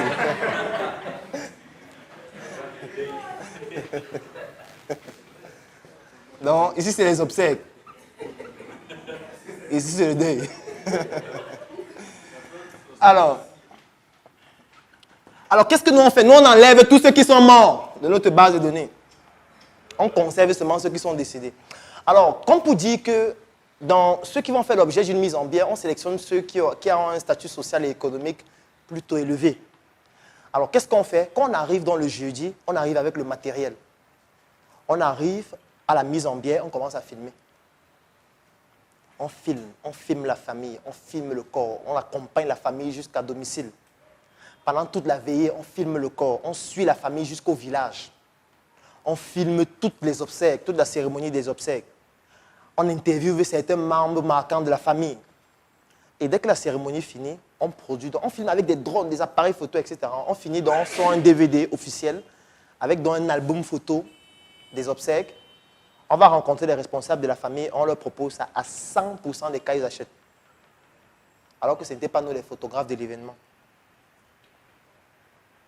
Et même quand le photographe de l'événement venait après, on disait que mais qui vous a demandé de filmer? Non, vous savez que c'est un grand frère qui nous a beaucoup soutenus. Dans notre enfance. Et pour nous, c'était une sorte de cadeau qu'on pouvait lui offrir. La seule chose qu'on pouvait lui offrir. Comme en général, on le fait à 850 000, on s'est quand même dit que non, à 130 000, on pouvait le faire. Et comme les gens ont beaucoup de superstitions, ils ne veulent pas que vous ayez les images de leur corps chez vous. Les gens payent. Et c'est comme ça qu'on faisait notre business. Et après, qu'est-ce qu'on a décidé de faire? On a décidé de créer des équipes. Et que pendant qu'il y a certains qui sont au CHU, d'autres sont à l'hôpital général, d'autres sont à l'hôpital central, ainsi de suite. En fait, vous passez là au quotidien, mais en fait, c'est un message subliminal qui aura un impact sur votre comportement et votre attitude quand vous aurez faim. Vous allez vouloir un McDonald's. Ça, c'est une technique de guérilla marketing. Un autre exemple, c'est avec les mototaxis. Si vous arrivez à Douala, surtout lorsqu'il pleut, vous allez voir que les mototaxis ont toujours une protection. Et en général, il y a les logos des entreprises dessus. Ce qui fait qu'il y a certaines entreprises qui offrent ça gratuitement aux motos. Et quand ils offrent ça aux motos, ils leur disent que vraiment, nous sommes une entreprise citoyenne. On soutient les mototaximans. On a le souci de se rassurer de votre sécurité et tout. Mais en fait, ce que les gars ne comprennent pas, c'est que dès que tu mets ça sur ta moto, étant donné que la moto fait le tour de la ville plusieurs fois par jour, tu fais la com gratuitement de son entreprise. Pardon? Normalement, oui. C'est de la com qu'ils sont en train de faire. Mais lui, il voit qu'il a le parapluie gratuit. Les banques publiques, vous avez déjà eu à voir ça plusieurs fois, c'est aussi de la guérilla marketing. Par exemple, les arrêts bus. Quand vous allez dans les arrêts bus, vous allez voir qu'ils sont toujours brandés avec les noms des entreprises, les logos, les chartes graphiques, etc. C'est de la guérilla marketing encore, ou même des bus. Si vous voyez par exemple ici à Yaoundé, les bus de... Comment s'appelle l'entreprise là? Voilà, exactement. Vous allez voir que c'est brandé avec parfois les entreprises de paris sportifs. Tout ça, c'est de la guérilla marketing. Donc ça, c'est le guérilla marketing. Alors, 3 techniques pour multiplier les ventes par 3 en changeant juste l'approche marketing. Il y a 3 techniques très importantes qui fonctionnent à chaque fois si vous souhaitez augmenter votre chiffre d'affaires. Alors, les 3 techniques sont lesquelles? La première technique, c'est d'augmenter le trafic. Si vous voulez augmenter votre chiffre d'affaires, première chose à faire, c'est d'augmenter le trafic. Augmenter le trafic, ça veut dire quoi? Ça veut dire que s'il y avait 10 personnes qui venaient solliciter vos services par mois, il faudrait faire passer ça à 30 personnes, à 40 personnes, à 50 personnes. C'est ça qu'on appelle augmenter le trafic. Augmenter le trafic, ça peut se faire par plusieurs méthodes. Ça peut être d'offrir, par exemple, une prestation gratuite. Ça peut être, par exemple, de faire une dégustation gratuite. Ça peut être, par exemple, d'élargir la cible. C'est-à-dire que si avant, vous avez le segment de cible des hommes, vous pouvez décider d'avoir aussi un segment de cible de femmes, par exemple. Ça permet d'élargir la cible et de faire donc en sorte que le trafic sera plus important. Donc ça, c'est la première technique. Chaque fois que vous voulez augmenter votre chiffre d'affaires, la première chose à faire, c'est d'augmenter le trafic. Est-ce que là, on comprend? C'est-à-dire que si vous aviez une boutique où il y avait 10 personnes qui venaient par jour, la question que vous devez vous poser, c'est comment est-ce que je fais pour que les 10 personnes-là passent à 15 personnes par jour, à 20 personnes par jour, à 30 personnes par jour. Pour ça, vous pouvez par exemple organiser un événement gratuit. Vous pouvez par exemple organiser une dégustation gratuite. Vous pouvez par exemple décider de diversifier le segment. Et que si avant vous vendiez seulement des vêtements pour hommes, vous pouvez décider de commencer à vendre les vêtements pour femmes. Et qu'avant, c'est seulement les hommes qui venaient, maintenant, il y aura aussi des femmes, dont le trafic va augmenter. Ça, c'est la première technique. La deuxième technique, c'est d'augmenter le volume des transactions. Extrêmement important. Et c'est là où entre en jeu donc la fidélisation. Alors, le volume des transactions, ça signifie quoi? Quelqu'un, par exemple, vient et il achète un produit. Vous devez vous poser la question, la personne utilise ce produit avec quel autre produit? Est-ce que ce produit va avec un autre? pour que vous puissiez proposer aussi le produit complémentaire, pour que ça augmente le volume des transactions. C'est la raison pour laquelle, quand vous allez par exemple sur les sites de vente en ligne comme Amazon, vous allez voir un produit, par exemple comme un ordinateur qu'on vend. Dès que vous achetez l'ordinateur, on va vous dire tous ceux qui ont acheté cet ordinateur ont aussi acheté le clavier, ont aussi acheté la souris. Si vous prenez l'ordinateur, la souris et le clavier, on vous fait une réduction peut-être de 15 ou de 20%. C'est ça qu'on appelle les produits complémentaires. Ça veut dire, au lieu de rester seulement dire que je vends les ordinateurs, je vends les téléphones, non. Les gens qui achètent mon téléphone, est-ce qu'il n'y a pas un produit complémentaire avec lequel ils utilisent mon téléphone? Ça peut être la glace, par exemple, pour l'écran. Ça peut être la pochette, par exemple. Ça peut être le service pour installer les applications, les sites Internet. Ça peut être la maintenance. Ça peut être le suivi. Tellement de choses complémentaires que vous pouvez offrir aussi, qui va permettre d'augmenter le volume des transactions. Et qu'au lieu d'acheter uniquement le produit que la personne achetait, la personne va se retrouver en train d'acheter 2, 3, 5 ou même 10 produits différents qui sont complémentaires aux produits qu'il avait. Donc ça, c'est la première chose. Et la deuxième chose à faire, ça c'est quelque chose que je faisais toujours pendant les conférences et ça fonctionne à merveille. Quand je faisais les conférences, qu'est-ce que je faisais? À la fin de la conférence, peut-être, disons qu'il y a 100 personnes à la conférence. Je donne une fiche de satisfaction à chacun. Chacun doit écrire comment il a trouvé la conférence, qu'est-ce qui n'a pas marché, etc. Et à la fin, je mettais, est-ce que vous avez quelqu'un qui pourrait être intéressé par une conférence pareille? Si oui, donnez-moi son nom et son numéro. Et je mettais donc 1, 2, 3, 4, 5. Nom, numéro, nom, numéro, nom, numéro. Et vous savez ce que ça entraînait? À la fin de la conférence, je me retrouvais parfois avec 300 nouveaux prospects gratuits. Oui, parce qu'après, je récupérais les fiches. Dans les fiches de certains, je voyais comment ils ont rempli 5 noms. Nom, numéro, nom, numéro, nom, numéro. Si tu as 100 personnes qui ont rempli 5 noms, ça fait 500 nouveaux prospects gratuits. Et que tu vas appeler en disant que tu appelles de la part de tel comme étant une recommandation. Donc, je n'aurais plus besoin de communiquer pour avoir ces nouveaux prospects-là. C'est ça qu'on appelle utiliser la recommandation du client satisfait.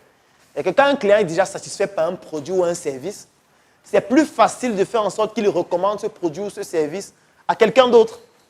Il y a une autre technique même qu'on utilise, c'est quoi? C'est que quand vous avez un client qui est satisfait par votre produit ou votre service, vous poussez le client à devenir investisseur. À devenir un investisseur de l'entreprise, un actionnaire. Parce que comme il est déjà satisfait par le produit et le service, ce sera plus facile pour lui de faire du marketing et de recommander des personnes dans son entourage à pouvoir intégrer et à consommer le produit ou le service. Et la dernière étape, c'est d'augmenter la fréquence des transactions. On a déjà augmenté le trafic dans la première étape. La deuxième étape, on a augmenté le volume. Maintenant, il faut augmenter la fréquence. Ça veut dire que si la personne achetait le produit une fois par an, il faut trouver un moyen pour qu'il commence à acheter 2 fois ou 4 fois. Il faut trouver un moyen pour que la personne s'abonne et que la personne devienne donc un client fidèle qui consomme le ou les produits ou les services de façon régulière cette fois. C'est ça qu'on appelle donc augmenter la fréquence d'achat et de fidéliser. Et qui fonctionne de façon imparable. Alors, la première stratégie, c'est avec des produits cosmétiques. C'est une stratégie que j'ai aussi eu à utiliser pour ma marque sur mesure. Mais je vais commencer avec les produits cosmétiques pour que vous puissiez voir. Alors, il y a une formation qu'on organise ici en général en cosmétique. Et à la fin, on a une dame, elle a créé sa marque de produits cosmétiques. Bon, je ne vais pas donner le nom pour que ça ne soit pas c'est confidentiel, mais c'est la stratégie qui est importante. Comment est-ce qu'on a décidé de créer la marque? Quel est le segment qu'on a choisi? On a choisi le segment des soins dans les instituts. Ça veut dire que quand vous allez dans les instituts de beauté, c'est vrai que c'est les femmes qui y vont beaucoup plus. Lorsqu'on fait par exemple un soin de visage, il y a certains produits cosmétiques qu'on utilise. Donc on a décidé de faire une gamme de produits cosmétiques qui concernent les produits qu'on utilise en général pour faire des soins. Donc elle a fait une gamme de ces produits-là. Dès qu'elle a fini la gamme, ne voulant donc pas adopter la stratégie marketing classique qui consiste à aller rencontrer les femmes, leur dire que bon, il y a ma dame qui vient de sortir là, je veux qu'on fasse un partenariat, comment ça peut se faire, machin, c'est qui ne marche pas. Et on le sait sur le terrain, les gens font les témoignages tous les jours. Alors qu'est-ce qu'on a décidé de faire? On a décidé d'utiliser une autre technique qui est à la fois du guérilla marketing et de l'intelligence marketing. L'intelligence marketing, c'est une association d'intelligence économique et de marketing. Alors qu'est-ce qu'on fait? On a identifié dans un premier temps les principaux instituts de beauté de la ville en question. On en a identifié 5. Dès qu'on l'a fait, on a pris des filles avec certains profils. Et on a pris des filles qui ont une certaine peau, et surtout qui sont véhiculées. Toutes les filles véhiculées, on en a choisi 25. Maintenant, qu'est-ce qu'on faisait? On prenait par exemple une fille. Son travail consistait à faire quoi? Elle prend son véhicule, elle va dans un institut qu'on a identifié, elle gare son véhicule. Elle entre dans l'institut. Bonjour, comment vous allez? On lui dit non, ça va madame. Alors, vous avez besoin de quoi? Elle dit qu'elle veut faire un soin de visage. On dit ok, on a 3 types de soins de visage. Il y a les soins de 7 000, il y a les soins de 15 000, il y a les soins de 25 000, etc. Elle dit d'accord, vous utilisez quelle gamme de soins pour faire vos soins? On dit qu'il y a la gamme pétales fraîches, machin, elle cite les gammes. Et elle dit, est-ce que vous avez la gamme à cosmétique? Ils disent que non, on n'a pas. Je dis non, en fait, moi, je fais seulement mes soins avec A cosmétique. Sinon, vraiment, merci, la prochaine alors. Elle sort, elle prend sa voiture, pas. La même semaine, 9 filles différentes viennent dans le même institut demander les soins de visage avec la même gamme. Vous savez ce qui se passe? Les responsables de la gamme là partent en ligne. Tu dis, mais c'est quoi cette gamme qui nous fait perdre de l'argent? Et quand ils cherchent maintenant la gamme, ils nous contactent. On leur dit que non, en fait, non, on ne travaille pas avec les petits. Ça veut dire que si vous voulez commander notre gamme, il faut commander minimum 5 gammes. Sinon, on ne vend pas. Comme ça qu'on vend 5 gammes. Et maintenant, dès qu'on vend la gamme, je ne vais pas donner les informations sur les prix. Dès qu'on vend la gamme, qu'est-ce qui se passe après? On commence à communiquer maintenant dans nos bases de données que notre gamme est désormais disponible dans tel institut. Allez faire vos sons. Et c'est fini. Ça, c'est une technique d'intelligence marketing. Ça veut dire quoi? Ça veut dire qu'on va créer un besoin qui n'existait pas. Parce que si tu viens de façon classique, dis que je veux qu'on ait un partenariat, le problème que tu rencontres, c'est quoi? C'est que les gens vont te dire, mais qui es-tu? Quand vous offrez un cadeau à un prospect, ça permet beaucoup plus facilement de pouvoir le conforter et ça garantit une très belle expérience client. Quand vous partez, par exemple, faire des transactions de transfert d'argent, après, on vous donne votre argent, on vous donne 2 bonbons. Vous pensez que c'est parce qu'il y a des bonbons à partager? Non. C'est parce que quand on vous offre un service, ça devient plus facile pour vous d'offrir aussi un service. Ça devient comme une dette psychologique. Donc, ça, c'est par exemple une technique. Deuxième technique, c'est d'orienter les choix en fonction des généralités. Ça, en général, c'est une technique qu'on utilise dans les supermarchés. Vous allez arriver dans un supermarché, vous voyez un commercial, par exemple, au rayon parfum. Et le commercial, comment il fait? Vous êtes en train d'hésiter sur un parfum que vous voulez choisir. Il vient, il dit, bonjour monsieur, comment vous allez? Il dit que non, ça va bien. Alors, je vois que vous voulez acheter un parfum, c'est bien ça? Oui, je veux acheter un parfum. Il prend un parfum, il vous dit que 95% des gens qui viennent dans ce rayon, c'est le parfum, c'est qu'ils achètent.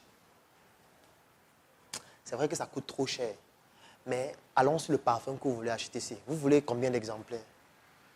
Ça, c'est un biais cognitif qui vient de créer dans votre cerveau. Parce que chaque fois qu'il fait ça, les gens disent que, mais attends, tu dis que le parfum là, c'est combien? Le parfum là coûte toujours plus cher que ce que tu es en train de choisir. C'est ça qu'on appelle orienter les choix en fonction des généralités. Alors, on te fait comprendre que la plupart des gens choisissent ça. Bon, maintenant, ça dépend de toi. Hein. Si tu veux, tu choisis un autre. C'est ton choix. C'est pour ça que vous allez souvent voir les publicités. On vous dit, cette voiture a été élue voiture élue de l'année, produit de l'année. Qui a voté? Ou qui a participé au vote? Personne. Alors, troisième chose, c'est raconter une belle histoire. Ça, c'est le storytelling. Ça veut dire quel est le storytelling derrière votre projet qui permet de pouvoir vendre facilement votre projet. Ça, vous devez pouvoir trouver l'histoire qui vous a poussé à identifier le problème et à commencer à vendre cette solution. Quatrième chose, réduire le risque lors de l'achat. Ça, c'est par exemple les réductions. Vous allez voir par exemple un écran. On va barrer. Et on va vous dire que vous avez 1 an de garantie. C'est pour dire que même si vous avez n'importe quel problème, venez, on va résoudre. Mais quand vous venez 6 mois après, on dit qu'en fait, est-ce que vous savez que sur les caractères qui sont écrits en tout petit, là, c'est écrit que nous, on ne garantit pas lorsque c'est la foudre qui a grillé la télé. C'est un exemple, par exemple. Alors, 5e chose, associer l'achat à une bonne action. Ici, les techniques qu'on utilise, par exemple, ce sont lesquelles? Vous arrivez, par exemple, dans une boutique. Vous voulez acheter un produit. Vous demandez le prix, on vous dit que c'est 1 million. Vous dites que waouh, c'est trop cher. On vous dit, effectivement, vous avez raison, ça coûte trop cher. Mais, est-ce que vous savez comment s'appelle la femme qui a créé cette entreprise? Vous dites, non, je ne sais pas. En fait, la femme qui a créé cette entreprise s'appelle Angèle. Angèle, lorsqu'elle était petite, elle se faisait violer par son oncle. Et quand elle a grandi, elle a décidé de créer cette entreprise et de faire en sorte que 45% du chiffre d'affaires réalisé ici permettent de soutenir les femmes violées à travers le Cameroun. Donc en fait, quand vous donnez 1 million, il y a 450 000 qui va permettre de sauver les femmes violées. Ah bon? En fait, c'est ça qu'on appelle associer la vente à une bonne action. Et on te fait comprendre que en fait, l'argent que tu donnes, ce n'est pas pour nous. On va aider les femmes violées avec. Donc si tu payes, tu es en train de contribuer, pardon? Bon, si c'est un violet, bon. Alors, 6e chose, c'est jouer sur le secret, la confidentialité et l'unicité. Ici, en général, c'est dans les espaces de distribution. Vous allez voir un produit, on dit que c'est 45 000. Je dis que non, c'est cher. Après, vous discutez. Le vendeur vient à ton oreille. Tu dis que bon, je vais te laisser ça à 32 000. Mais ne dis à personne, hein, parce que même mon patron ne sait pas qu'il peut te laisser ça comme ça. Parce que je te vois ici régulièrement. Tu es régulier ici. C'est ça qu'on appelle jouer à l'unicité. Donc tu fais comprendre en fait au prospect qu'il est unique. Et en fait, ça fait en sorte que son ego se dit waouh, c'est quand même moi. Mais mon ami, on fait ça à tout le monde. Alors, 7e chose, c'est jouer sur l'urgence. Jouer sur l'urgence, c'est par exemple de dire quoi? Il manque 7 produits. Il manque 7 produits. Ou alors on te dit que le paiement est valable jusqu'à 23h59. Si ça passe le délai là, c'est mort, c'est fini. La promotion s'annule. Tu payes le prix normal. C'est ça qu'on appelle jouer sur l'urgence. Parce que si tu ne mets pas ça, il va se dire qu'il peut payer à tout moment. Et ce n'est pas bon. Toi, tu veux avoir un chiffre rapide. Tu n'es pas là pour quelqu'un qui va te dire qu'il va payer en 2020. 8, c'est le bon et le mauvais flic. Alors, le bon et le mauvais flic, comment ça se passe? Dans votre entreprise, il faut toujours un bon et un mauvais flic. C'est très important. Par exemple, dans un espace de distribution, dans une entreprise, je vais prendre 2 cas. Dans l'espace de distribution, tu viens par exemple acheter un produit chez moi. Moi, je suis dans le rayon. Tu viens, le produit coûte par exemple 50 000. On discute. Après, je te dis, je vais aller demander au boss s'il peut prendre 30 000. Je m'en vais dans une salle où il n'y a personne. Je reste là un instant. Après, il revient. Il dit que ouais, le boss, il refuse. Ouais. On discute encore, on discute. Après, tu dis qu'attends, il va encore aller voir le boss. Le boss, là, il exagère aussi. Comment il vend les trucs chers comme ça? Je vais aller voir le boss. Après, je reviens et dis que tu sais quoi? Même les 35 000 que j'avais acceptés là, il dit que non. Il dit que c'est 50 000. Le boss là, il est méchant. Je sais pas. Je vais me démissionner d'ici. Parce que je lui dis que tu es là régulièrement. Tu achètes des produits tout le temps, mais il refuse. Comment il peut refuser un truc comme ça alors que tu es notre meilleur client? En tout cas, ce qu'on va faire, c'est que tu vas donner 35 000, je vais compléter 5 000 moi-même. Il complète. Parce que vraiment, je n'ai pas envie d'avoir un problème avec toi à cause de lui. Il est trop méchant. C'est ça qu'on appelle le bon et le mauvais flic. Alors, un autre exemple, c'est quoi? C'est que dans une entreprise, par exemple, toi, tu peux décider d'être le bon flic. Et que tu causes bien avec les clients. Tu as une bonne relation avec eux. Mais quand il s'agit du paiement, ce n'est pas toi qui gères le paiement. Il y a quelqu'un d'autre. Quand quelqu'un vient te voir, il dit que ouais, vraiment, ton service là, j'ai envie de payer plutôt tel montant. Comment je peux faire? Tu dis que non, ce n'est pas moi qui gère le paiement. Contacte tel. Et l'autre là, c'est quelqu'un de froid. Il ne cause, il ne rit jamais. Donc quand tu viens, il te dit que c'est 30 000. Tu dis que non, j'ai 29 000. Il dit non, c'est 30 000. Tu dis que mais le boss a dit que je peux aller voir le boss. Dès que tu vas voir, il dit que non, ce n'est pas moi qui m'occupe des paiements. Donc, c'est ça qu'on appelle jouer. En fait, tu sais ce qui se passe. Juste que tu ne veux pas jouer ce rôle-là devant lui.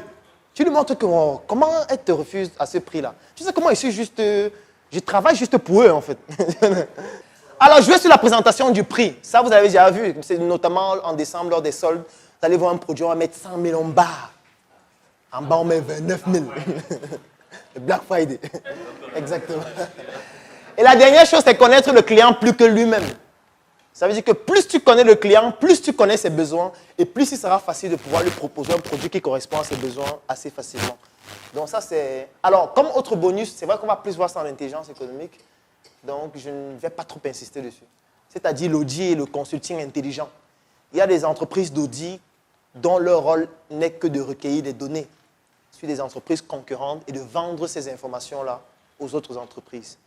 Mais ça, c'est vraiment l'intelligence économique. Donc, je ne vais pas entrer en détail dessus. La route de la fortune, en fait, c'est un principe simple que vous connaissez tous, la loi de Pareto. Mais comment est-ce que ça s'applique dans l'entreprise?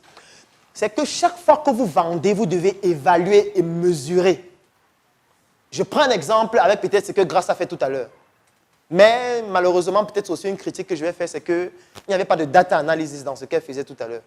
Et qu'elle n'est pas capable là maintenant de me dire le nombre de femmes qui ont acheté les jus par rapport au nombre d'hommes. La proportion homme-femme, ça ne peut pas le dire. Elle n'a même pas la base de données de ceux qui ont acheté par rapport à ceux qui n'ont pas acheté. Et ça, c'est une grosse faille. Parce que ça ne permet pas d'améliorer, ça ne permet pas de mesurer, ça ne permet pas de définir le profil. Par exemple, si je demande là maintenant quel est le nombre de personnes qui ont acheté les crêpes, ce sera difficile de donner cette réponse. Parmi ceux qui ont acheté les crêpes, il y avait combien d'hommes? Il y avait combien de femmes? Quel est le nombre de personnes qui ont acheté à la fois les crêpes et les jus? Ce sera difficile pour elle de donner ça. Pourtant, c'est fondamental. Parce que ce sont ces statistiques qui vont te permettre d'affûter et de trouver quel est le bon segment de marché le plus rentable. Et quand tu identifies ce segment de marché le plus rentable, tu dois mettre plus d'efforts dans ce segment. Ça veut dire quoi? Ça veut dire que ce n'est que les critiques des personnes qui sont dans ce segment que tu dois maintenant prendre en considération. Et que si quelqu'un, par exemple, qui a chemin, c'était les crêpes de 100 francs, il te dit que non, les crêpes étaient sucrées, il y avait trop de sel. Tu dis que mon cher ami, tu la boucles. Bon, c'est pas que tu vas lui dire ça comme ça. Mais c'est pour dire que si tu dis qu'il est trop sucré, tu dis effectivement. Mais tu vas laisser les crêpes là comme ça. Mais si quelqu'un qui a acheté les crêpes, les jus de plus de 2000, te dit que non, vraiment, est-ce qu'on peut mettre un peu plus de sucre dans le jus? Tu dis qu'on vous offre un jus sucré. Gratuitement. La prochaine fois. Donc, c'est pour dire que vous ne devez pas avoir un même traitement vis-à-vis de ces deux types de profils. Mais sauf que pour comprendre ces profils, il faut analyser. Pour analyser, il faut prendre les données des personnes qui achètent les produits et les services et de pouvoir donc faire une analyse continue. Alors, deuxième chose sur le marketing digital. Ce qu'on va faire avec le marketing digital, c'est que je vais donner quelques généralités. On va aller en ligne, je vais vous montrer 2-3 éléments et je vais vous donner un exercice pratique à faire. Alors, ce qu'il faut savoir aujourd'hui, c'est que Internet a créé de nouvelles maladies. Une maladie, par exemple, c'est l'addiction d'achat, qui touche plus de 80% des femmes, qui aiment acheter des choses même qui ne leur servent à rien. C'est pour ça que quand vous vous lancez en entrepreneuriat, c'est très pertinent de cibler des produits et des services qui touchent les femmes. Est-ce que vous avez déjà remarqué que lorsque vous faites un service qui touche les femmes, c'est plus viral? Pour ceux qui se sont déjà lancés dans plusieurs types de produits et services, vous avez déjà forcément remarqué ça. Quand vous faites un service ou un produit qui touche les femmes, c'est plus viral, ça va plus vite que lorsque ce sont les hommes. Je vais vous prendre un exemple simple, avec par exemple une dernière expérience que nous avons eu à faire. Les chroniques entrepreneuriales. Moi, j'ai commencé les chroniques entrepreneuriales en juillet. Vous savez qu'aujourd'hui, j'ai plus de 35 000 personnes abonnées à mes chroniques. Après, il y a Ulrich qui a lancé ses chroniques entrepreneuriales. Moi, j'ai fait des chroniques généralistes, c'est-à-dire que ça touche tout le monde. Tout le monde peut s'inscrire, les thématiques sont dans pratiquement tous les domaines. Ulrich, il est plus dans programmation neurolinguistique, marketing, etc.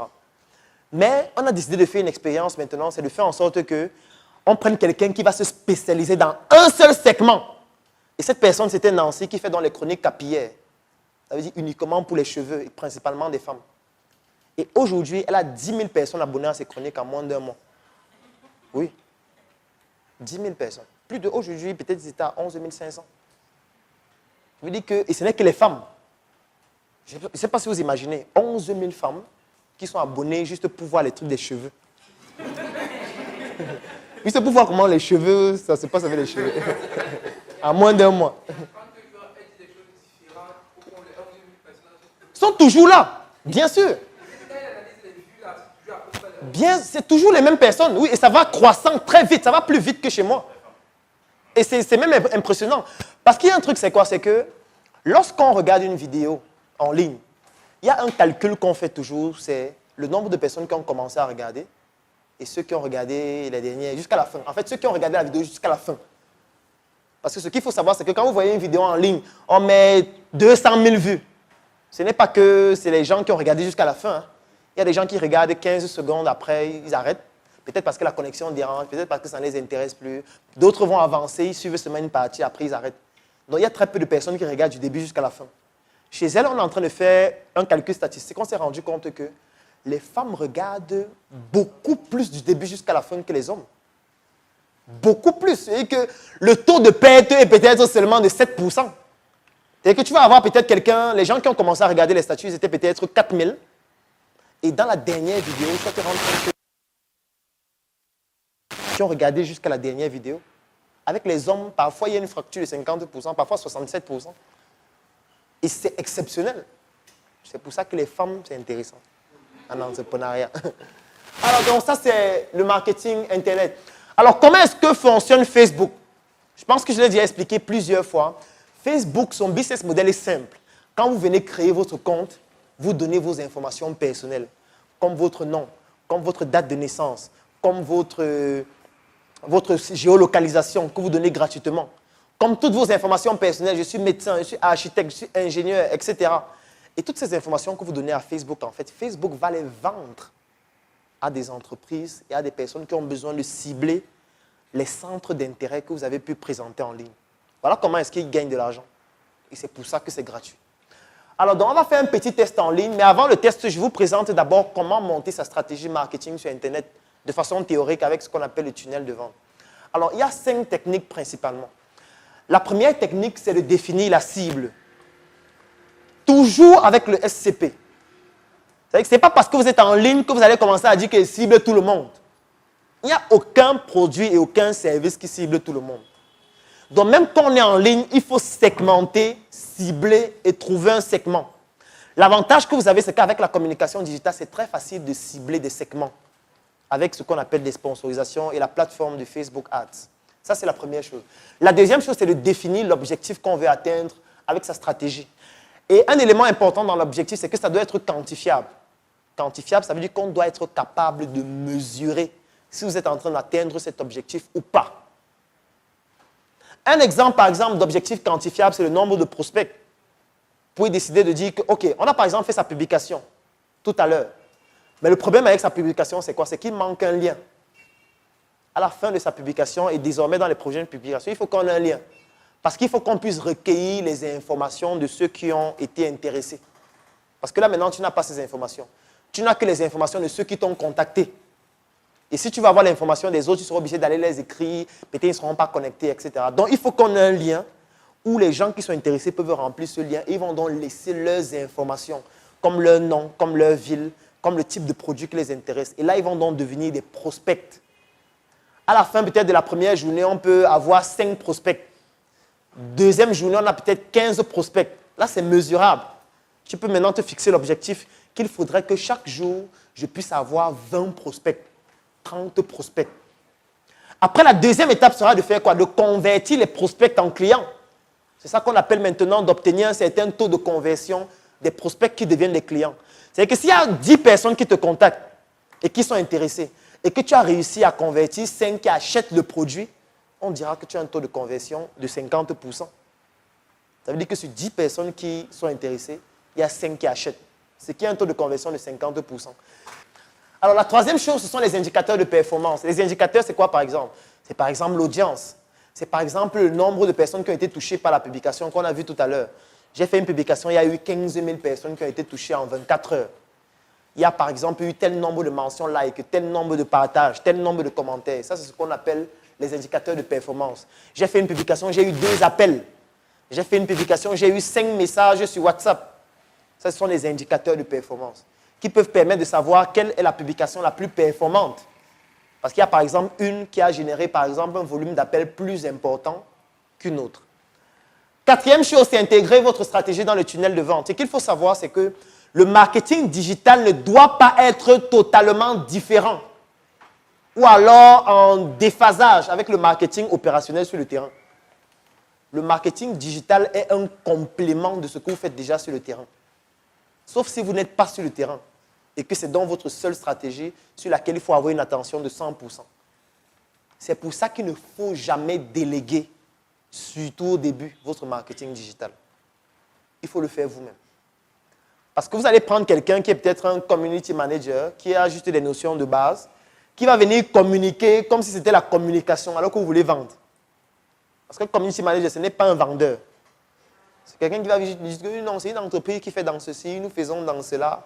Après 3 mois, chiffre d'affaires 0. Quand vous lui posez la question, il dit, mais est-ce que je suis un vendeur? Je suis qu'un community manager. Et la dernière chose, c'est de créer le tunnel de vente. Alors, le tunnel de vente, ça veut dire quoi? Ça veut dire que c'est un processus par lequel vous êtes capable de transformer des prospects en des clients. Et en fait, c'est ça que j'appelle l'algorithme de conversion. Ça veut dire que si vous avez un formulaire, vous avez déjà réussi à avoir les contacts des gens, quelle est la technique que vous utilisez pour convertir ces personnes en clients jusqu'à ce qu'ils achètent le produit? Ça, c'est le devoir que vous devez faire. Ça veut dire, quel est mon algorithme de conversion que je compte utiliser pour convertir mes prospects en clients? Quel est l'algorithme de conversion que je compte utiliser pour convertir mes prospects en clients? Et maintenant, ce qu'on va faire tout simplement, c'est que on va tester les algorithmes pour voir celui qui fonctionne et celui qui ne fonctionne pas. Je prends un exemple d'algorithme. Un algorithme, par exemple, ça peut être quoi? Ça peut être que dès qu'un prospect remplit le formulaire, je l'appelle pour prendre un rendez-vous. Dès qu'il valide le rendez-vous, on se rencontre pendant le rendez-vous, j'essaye d'avoir ses besoins, je lui propose mon service et ma solution et je lui donne un temps pour réfléchir. Et je le relance à une certaine fréquence, peut-être 2 ou 3 jours après, pour essayer de conclure la vente. C'est par exemple un exemple d'algorithme. Je peux décider de faire ça avec 10 prospects, 20 prospects, 30 prospects. Je vois le taux de conversion. Et si je me rends compte que le taux de conversion est faible, j'essaye de modifier des éléments dans l'algorithme pour que le taux de conversion soit plus élevé. Donc, c'est pour dire qu'on ne découvre pas le taux de conversion, l'algorithme au hasard. En fait, c'est quelque chose qu'on va tester progressivement jusqu'à trouver l'algorithme qui fonctionne mieux. Est-ce qu'on comprend l'exercice? Alors, le matériel qu'il faut lorsqu'on veut faire de la communication digitale, principalement, il faut une carte Visa que vous pouvez obtenir dans la plupart des banques du Cameroun, de préférence une carte prépayée, et une carte qui n'est pas liée à un compte bancaire. Ce n'est pas recommandé du tout.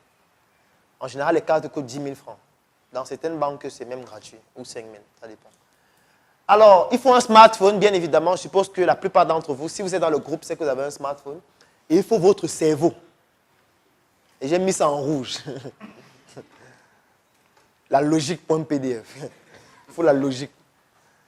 Parce qu'il y a des gens qui pensent qu'il suffit de prendre l'argent, aller en ligne, sponsoriser et tout, et ça suffit. C'est que vous allez venir faire un témoignage ici devant. Que j'ai dépensé 200 000 en ligne, je n'ai même pas eu 3 clients. Et les gens sont victimes de ça tout le temps.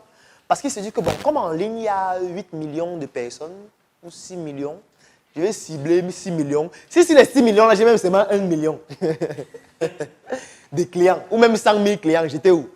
Donc, qu'est-ce qu'il va faire? Il va cibler tout le monde.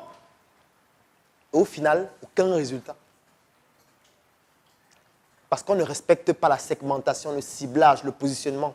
Il n'est pas question de vouloir cibler tout le monde. Il est question de cibler le segment qui correspond exactement au produit et au service que tu es en train de proposer.